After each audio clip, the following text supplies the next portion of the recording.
Kapasa lai doge tapi tojun kadapula sonjo. Kiro santan awak lah ampi-ampi bari lo bontu ha. Kadapulo kita li. Hari kini awak membuat gulai paki bakinco jo udang bakinco lo jo rimbang. Poi kapasa lai doge sekiro-kiro pukul 10 awak lah poi kapasa. Tapi tojun kadapula pukul 7:30 sudah semboyang asar. Dek awak kan membuat gulai tu baboli santan masukkan ke dalam kulkas. Modeiko lah awak amak-amak lo kalau sambil mengojon rumah mengonten lo. Jadi awak balik dari pasar tu edit video. Sebelum mawai sambal awak basuh alak-alak kumur dan lapono di wastafel dulu. Langsung lo awak tungkuin supaya nak lapang wastafel tu deh. Lanjut lo awak angkein tampuk rimbang go le ya. Rimbang go awak boli 5.000 piti tako awak masukkan ke sado. Lah sudah itu dilanjut lo menyiangi paki dan 2 kobek go le ya disiangi ke sado. Paki go awak akui lo mak tapi kok ngilu-ngilu kaki yo bangki ngilu-ngilu deh ngo. Kalau taroga ada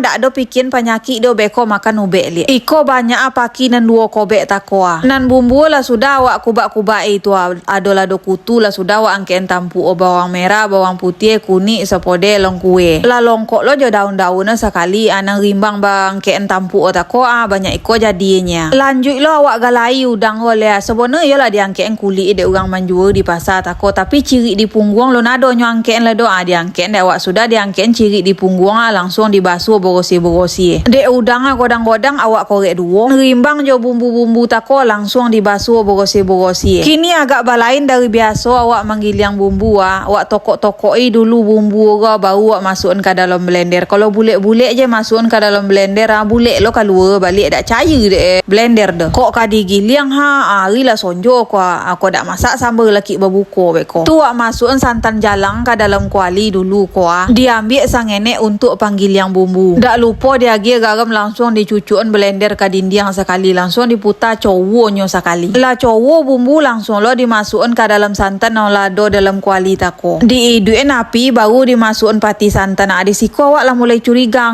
bontuk-bontuk lah nak bari santan awak awak cuba idu. Tapi awak comel jua atau awak masukkan lah bawang putih bulet-bulet 3 buah. Lah mangalogak lo santan awak masukkan lo udang jo rimbang lai. Bumbu lah bagi garam tako kira kurang juga garam lebar tambah garam mengenek lain. Lah mangalogak lo kuah gulai wak sekali lai baru wak masukkan daun paki lai. Daun paki lo kan lunak dak perlu lo diobui lama-lama do langsung je wak ketek api wak sangai-sangai je gulai wak lai. Alhamdulillah lai dak do bari gulai wak do. Malahan tahan untuk 2 hari dek kami.